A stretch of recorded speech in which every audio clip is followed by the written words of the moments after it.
Hello friends, if you're new, welcome to my channel. How about going down and hitting the subscribe button and ringing the bell so you don't miss any of my episodes? For my fans and subscribers, welcome back. I really appreciate your patronage. Today's topic, Yahweh and the Astral Deities. Nothing else I need to say before getting on with the video, so let's go! I generally like to preface videos like this by saying I don't really care if you decide to continue being a Christian after you see some of my videos. It doesn't bother me one way or another. I just want you to be informed. And that's something that the Christians definitely don't do. Sun worship was widespread throughout the ancient Near East, so we should not be surprised to see allusions to it in the Old Testament. Many of these mentions date from the 7th to the 6th centuries BCE, Deuteronomy, 2 Kings, Jeremiah, and Ezekiel, though Job 31:26-28 is later. While it is conceivable that Israel borrowed their sun cult from the Assyrians, several lines of evidence point to Israel's sun cult being Canaanite in origin. Certainly the Assyrians had a sun cult. Let's look at the evidence for why Israel's sun cult was Canaanite. First, let's take a look at the account in 2 Kings 23. All gods Josiah is said to have removed from the temple were Canaanite. Also, the Deuteronomist strongly implies that the astral cults of Manasseh were Canaanite. 2 Kings 21:2-3, as well as the other deities mentioned being Canaanite. Place names also suggest the importance of the sun cult to the Canaanites, the most famous of which is Beth Shemesh, literally House of the Sun, that was on the northern border of Judah, Joshua 15:10, and supposedly given to the Levites. Why would God give his priestly class Beth Shemesh? There was also an Ir-Shemesh, city of the sun, supposedly given to Dan, Joshua 19:41, and Harhares, mountain of the sun, Judges 1:35. Two other sites in Palestine bore the name Beth Shemesh, one in Issachar, Joshua 19:22, and Naphtali, Joshua 19:38. So we can see that the sun cult was very important in the land of Canaan. So I have a question for the Christians, and this is just a thought question, just something to provoke you into thinking. If Israel settled the land after conquering it in the name of Yahweh, why was Yahweh supposedly a jealous God, was perfectly okay with Israel keeping pagan place names that reminded them of the Canaanite sun cult? Maybe, just maybe, the Israelites were not Yahweh's yet. Two pieces of archeological evidence also show a sun cult in Israel before Mesopotamian influence.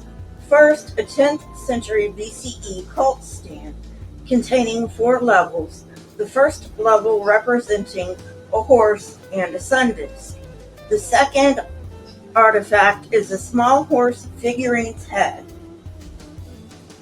with a disc-like symbol in its forehead dating circa 925 to 905 BCE. These are of particular interest because 2 Kings 23:11 mentions that during Josiah's reform, he specifically removed horses and chariots of the sun from the Jerusalem temple. Association between the horse and sun had been part of Syro-Palestinian religion for centuries, so there is no need to attribute this to Assyrian influence. Absolute certainty is impossible without more evidence, but it is likely that Samson the judge was a solar hero. Here are some reasons. Samson means sunny from the Hebrew Shemesh, meaning sun. Comparable names are found in the ancient Near East, but that is the only one in Hebrew found in the Old Testament. According to Judges, Samson was born in Zorah, only 2.5 miles from Beth Shemesh, which name implies a sun temple there. Various other places mentioned in his story are all within a 6-mile radius of Beth Shemesh. Psalm 19 explicitly mentions and personifies the sun. Verse 5 compares the sun to a quote-unquote strong man, which incidentally are the same words used to describe Samson. Samson's hair embodies his strength, which he loses to Delilah, which suggests the Hebrew word for night, which is Lila, Layla. In addition, the sun's rays are often represented as hair. Alone, these arguments don't amount to much, but taken together, a case can be made. Moon worship is not mentioned as much, although the Deuteronomist does note it, and it is mentioned in passing in other scriptures. As with sun worship, place names do give some evidence to the moon cult, which was prevalent in 13th century BCE Hazor. Within a temple in Hazor, a statue with a crescent on its chest, probably the god, was found. Archaeologists also found a stela that depicts hands reaching for a crescent. Again, Assyrian influence is not needed since Israel inherited the Canaanite moon cult. Since the Deuteronomist claims that Manasseh's astral cults were Canaanite in origin, it is reasonable to assume that his non-astral cults were also. The Old Testament writers referred to deities by their correct names.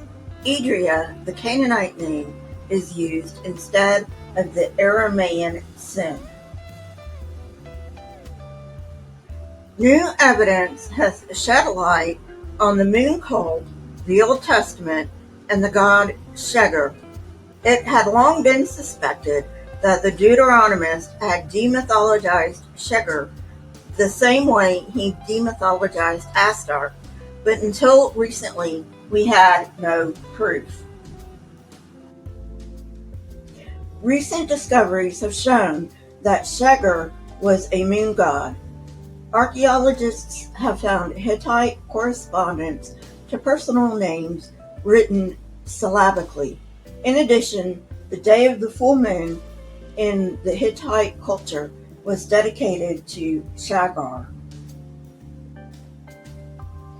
The connection between Shegar and the Old Testament probably lies in the crescent moon looking like a bull's horn. Evidence throughout the ancient Near East shows that the crescent moon was sometimes thought of as a bull's horn. Many of you will be glad to know that I am giving Lucifer, son of the dawn, or as some of you may know him alternatively as son of the morning, his own video. So stay tuned for that. Well, friends, that's it for today. I hope you enjoyed it.